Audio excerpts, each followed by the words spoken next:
嗨，大家好，我是躺平树，今天是2026年6月24号。這一期我跟大家分享一篇文章。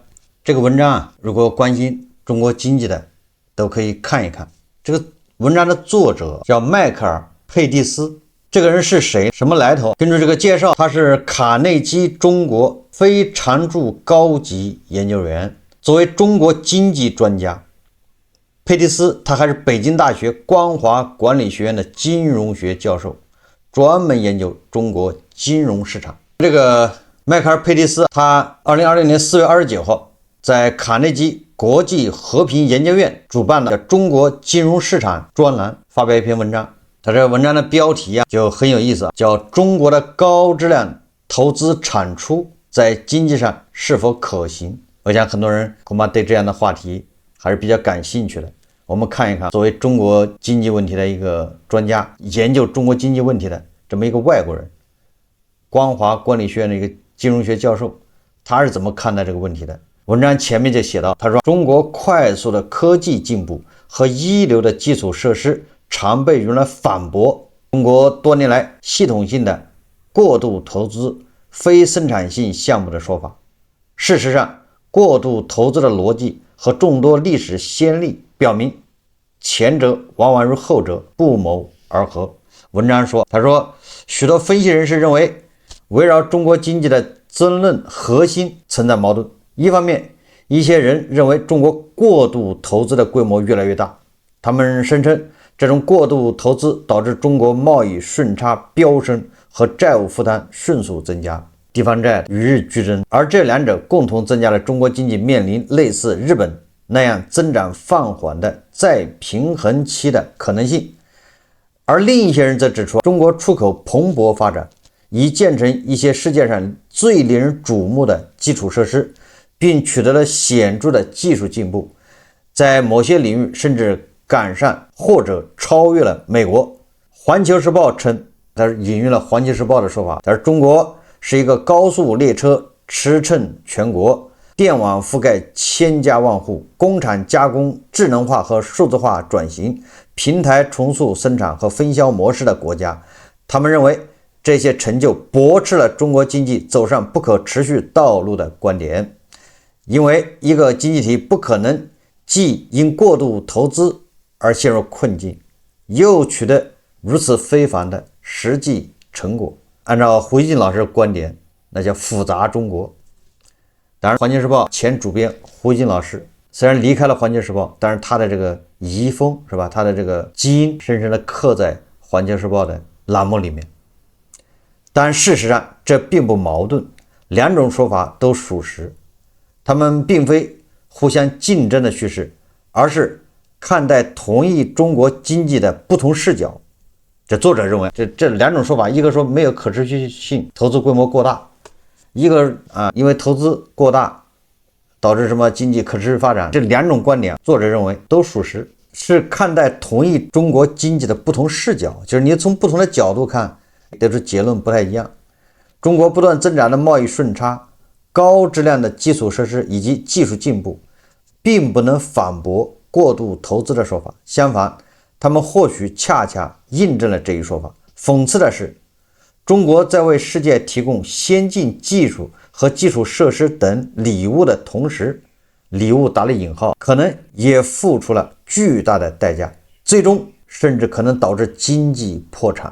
這種誤解源於對過度投資含義的曲解。過度投資並非意味着投資無法創造有形資產或帶來技術進步，恰恰相反，過度投資往往會帶來基礎設施和技術的切實的改善，高速鐵路網絡、現代化的機場、先進的製造業能力以及尖端的研發實力，正是人們期望一個將過多資源投入投資的經濟體所能取得的成果。然而，如果一項投資產生的實際價值低於其投入的資源成本，包括補貼和轉移支付，則仍屬於過度投資。比如說，如果投資100美元的實際資源所產生的價值超過100美元，則該投資是可持續的，並且能夠促進經濟發展。如果產生的價值低於100美元，無論技術多麼先進，最終都是不可持續的。那他從經濟學上面解釋，你拿100塊錢出来投資，產生了100以上的經濟價值，那你這個投資就不算過度投資。但是如果你投資100美元，得到的是98美元、97甚至更低，那即便你投資帶來了什麼技術先進，对吧？多麼宏偉，那它也是不可持續，最終會導致破產，使經濟狀況惡化。在這種情況下，成本與價值之間的差距必須通過其他途徑來彌補，通常是通過增加債務和資本化損失來實現。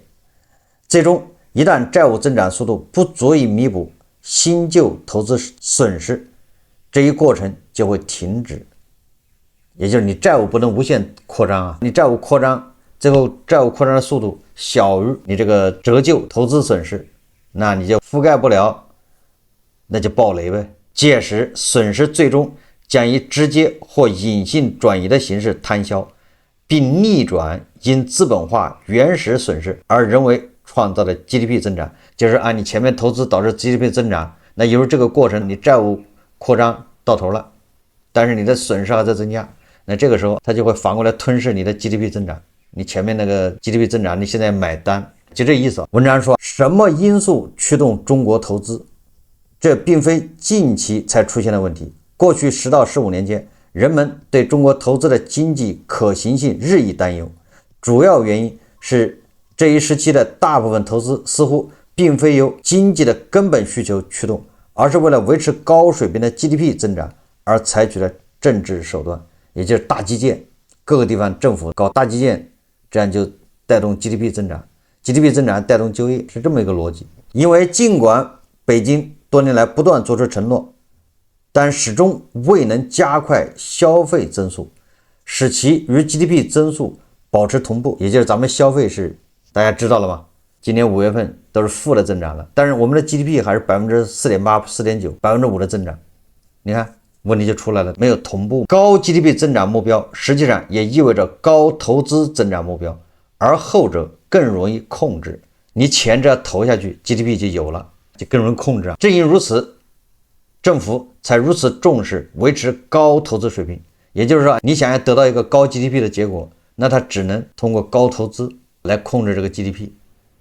例如2008年金融危機導致中國經常賬戶盈餘銳減至 GDP 的 7% 之後，政府方面採取了大規模基礎設施投資的應對措施。儘管當時中國的基礎設施已位居世界前列，儘管這一舉措當時廣受讚譽，也就是那個時候叫什麼4萬億大水漫灌，現在還有好多人在批判，當然也有很多人是認可的，大家都在爭論。儘管這一舉措當時廣受讚譽，但人們很快意識到，這標誌着中國債務負擔開始迅速攀升，而過去15年來債務增長堪稱史無前例。這種認識很快就出現了，但到了本世紀中期，為降低基礎設施投資增速而採取的措施給經濟帶來了下行壓力。也就是你本來每年你的投資在10%幾這個速度增長，你現在要壓它，把投資壓下來之後，你的經濟增長就帶来了壓力，就 GDP 增長这就乏力，说導致中國股市崩盤，資本外逃的嚴重程度甚至威脅到國內貨幣環境。政府的應對措施是推出新一輪房地產領域的家庭借貸，降低抵押貸款利率，減少最低的購房門檻，取消購房限制。儘管當時住宅房價相對於家庭收入已處於歷史高位，而且房地產行業在經濟中所佔的比重也高得令人擔憂。它指的是2008年之後，也就是後面2015年。2015年這個股市崩盤了，資本外逃嚴重，對吧？也就是2008年不是4萬億大水漫灌嗎？那導致這個債務增速非常快，非常快之後，它就又採取降低基礎設施投資增速，導致經濟又在下降， GDP 也就下滑，下滑導致股市崩盤了，資本外逃等等，這就是這個作者他認為的。那麼到了2015年，又一輪的這個房地產叫刺激，對吧？降低抵押貸款利率，減少最低購房門檻等等，而且房地產行業在經濟中所佔的比重也已高得令人堪憂。中國房地產泡沫的最新階段僅持續了幾年， 2021年到2022年泡沫破裂後，政府再次採取措施，阻止投資增速整體放緩。中國金融體系被引導大幅增加製造業投資，也就是資金脫虛向實嘛，對吧？到製造業中，本來那個資金大量的湧入房地產了嘛，對吧？大家都瘋狂貸款去買房，那政府引導這個資金叫脫虛向實，也往這個製造業去。儘管該行業的大部分企業當時已經面臨定價能力疲軟、庫存上升和產能過剩等問題，以至於短短幾年內產能過剩的程度就演變成了如今所謂的產業內卷危機。那就是我們現在說產能過剩、產業內卷怎麼來的？也就是作者他認為，這就是2021年樓市一破滅，那很多資金他就往這個產業、往製造業來，錢到哪兒就過熱。作者說，政府應對產業內卷的措施是削減受影響最嚴重行業的投資，但這只是將維持整體投資增長的負擔轉移到了其他領域。隨着一些行業的投資縮減，政治制約迫使投資不得不轉向其他行業。我們已經看到2020年非產業內卷製造業投資，尤其是基礎設施投資的加速增長。2025年第一季度，中國 5% 的 GDP 增長主要得益于基礎設施投資增長 8.9%， 對吧？這投資是可以控制 GDP 嘛？你投資就是你把錢多扔一點 ，GDP 就上去了。簡而言之，推動房地產、基礎設施和製造業投資的加速增長的，與其說是經濟的實際需求，不如說是維持高 GDP 增長目標的考量。中國實現這些目標的部分途徑是將資源從家庭轉移到補貼國家和企業的投資，其結果之一是，即使投資的邊際回報率下降，甚至在許多情況下變為負值，中國投資水平仍然持續增長。當投資超過國內可盈利吸收能力時，這種過剩至少會以3種方式顯現出來。首先，它會導致債務負擔加重，因為投入項目的資源超過了其對實際經濟價值的貢獻。其次，它會導致貿易順差，因為過剩的生產成果會被出口到國外。那現在新能源汽車是吧？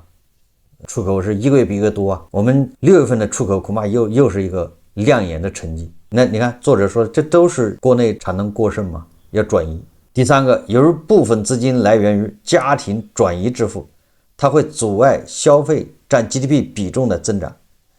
正因如此，儘管政府方面一再承諾要調整經濟結構，轉向促進消費，但始終未能加速消費增長。從這個意義上講，中國不斷上升的債務負擔、外部失衡以及疲軟的國內消費，與其基礎設施和技術水平並不矛盾，它們恰恰是同一根本原因直接的結果。作者說，他说我們以前就見過類似的故事，這一過程並非史無前例，也就是這種現象並不是中國獨有的。上世紀60年代，蘇聯為了擺脫自身根深蒂固的不平衡，大力投資科技領域，並在航空航天、計算機和軍事技術等領域取得了顯著成就。它縮小了與美國的技術差距，甚至在某些領域超越美國。這引發了美國媒體鋪天蓋地的叫斯普特尼克的報道，警告人們蘇聯的教育、對技術的支持以及对工程師在蘇聯高層領導中的地位，已經造成了難以撼動的領先優勢。也就是上世紀60年代70年代，那美國人在美國一片就是唱衰之聲，覺得那蘇聯厲害了，蘇聯已經超過美國了。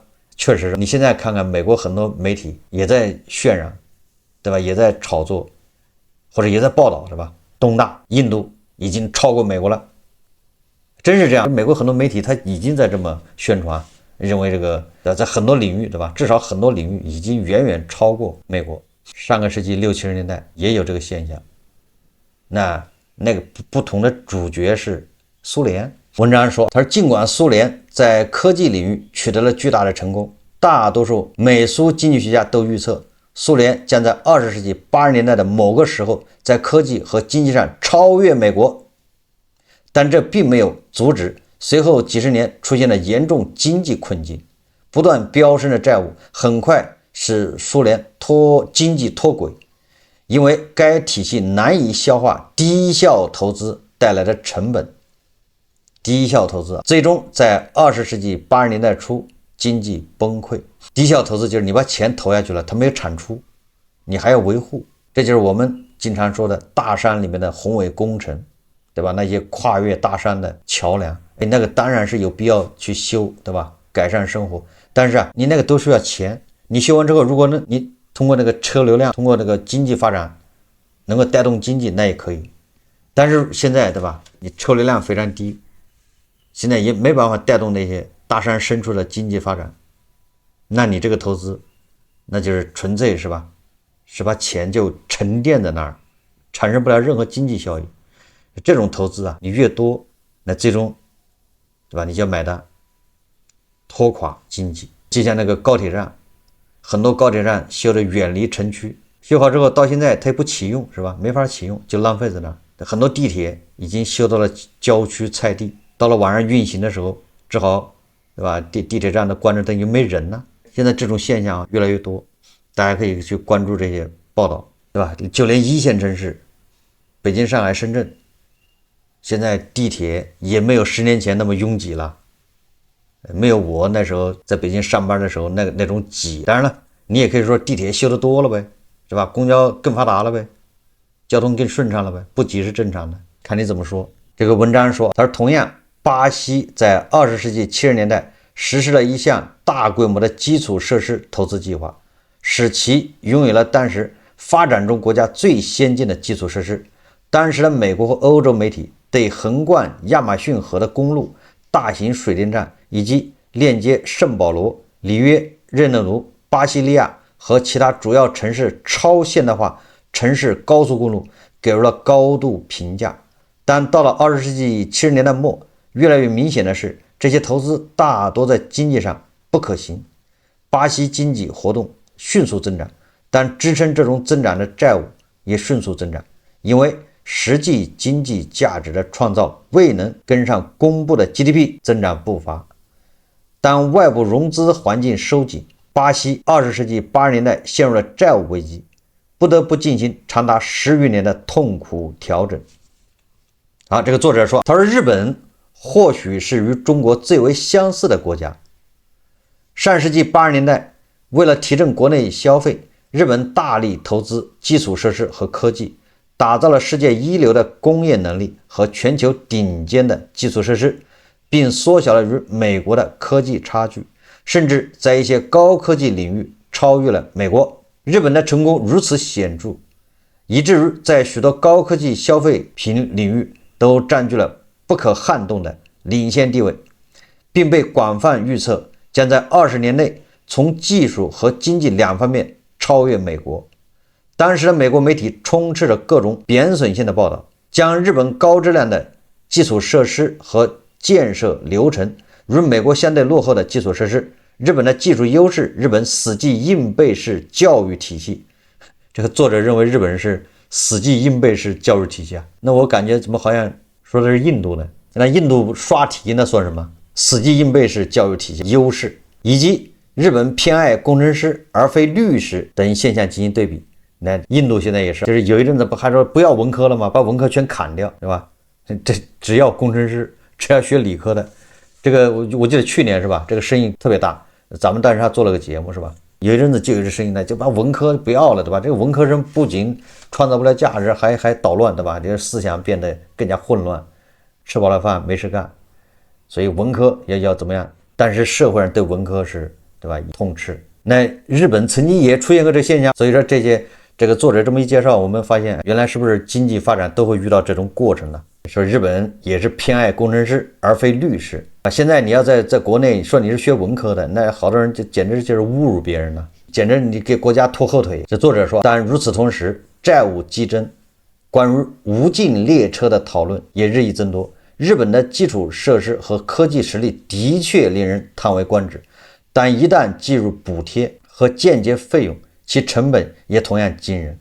但現有體系無法再支撐這種擴張時，日本便進入了漫長的停滯期，努力消化此前過度擴張的後果，其在全球 GDP 中的份額下降了超過2/3。所有这些案例的模式都相同，什麼相同呢？就是高額投資會帶來令人矚目的實際成就，就是投資它是雙刃劍，一方面一定會帶來矚目的實際成就，但如果投資缺乏經濟合理性，也就是它的投產比不合適，這些成就就會付出代價，包括不斷增加的債務負擔，而這些代價最終必須償還，那就是咱們天天說的誰買單，對吧？最終是要買單。咱們雖然不是學經濟的，但是這些淺顯的道理還是略知一二，對吧？最終是有人買單呢，誰買呢？你看這個經濟學教授他說了，這些代價最終必須償還，買單的時候到了，那大家覺得累一累，苦一苦，莫名其妙的就覺得你幹的活比去年多了，但是你的收入比去年少了。各行各業都這樣，除了極個別的那個硅基相關的，其他行業都一樣。你比如送外賣，你一定会感受到我今年跑得比去年累，但是明显今年沒有去年掙得多。各行各業都會有這感覺，甚至連公務員都有這感覺，對吧？公務員認為我今年加班加得多了，我今年活多了，對吧？我今年更累了，但是我今年到手的收入比去年又少了。文章說，一枚硬幣的兩面，如今的中國完全符合這一框架，其基礎設施的和技術進步是實實在在的，而且在很多方面都堪稱卓越，這個不能否認，對吧？你要在全球到處跑的話，真的是不能否認，你就会，尤其你要北京、上海、深圳，還有省会城市，你这要跑一跑之後，你再在國外跑一跑，你就發現國外到處感覺破破爛爛的，那就是這樣，基礎設施就是這樣。那我記得我去這個伊斯坦布爾，我去美國，還去加拿大，反正都感覺那個路是挺寬的，但是我感覺那高速公路反正沒有咱們這高速公路修的那個好，為啥呢？就是我們的高速公路，除非到中西部地區去到一些特別那個偏的地方，那個路比較窄之外，其他路一個是寬，第二個它主要是新吶，你的視覺效果不一樣。但是到了美國，你看到高速公路好像反正舊舊的，明白了吧？對吧？你到美国去城市裡面，好像那個高樓大廈看得少，你要在这個，對吧？你在中國隨便一個3線以上的城市，那的高樓大廈都遍地起，而且關鍵它新。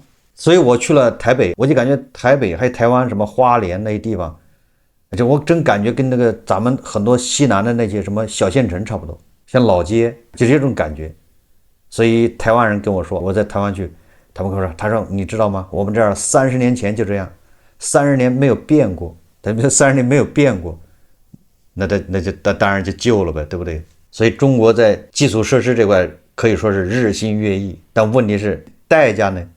就是為了這個日新月異，你是不是要付出超額的代價？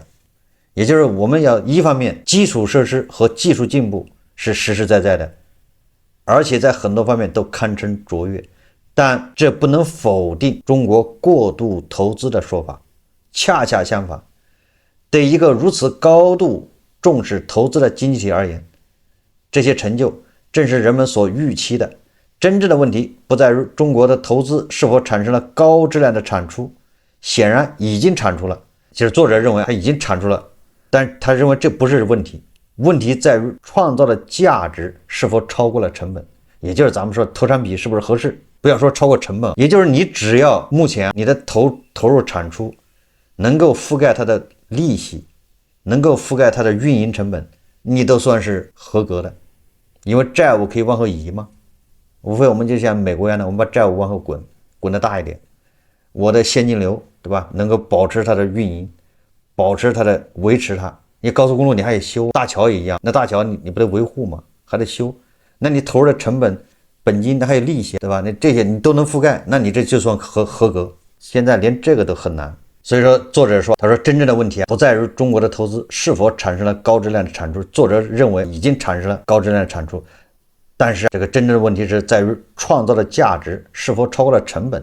如果超過了成本，這種模式就有可持續，也就是只要超過成本，那繼續可以投。如果超過了成本，中國最終將被迫進行艱難的調整，經濟增長放緩，過去過度投資的負擔將分散到整個經濟體。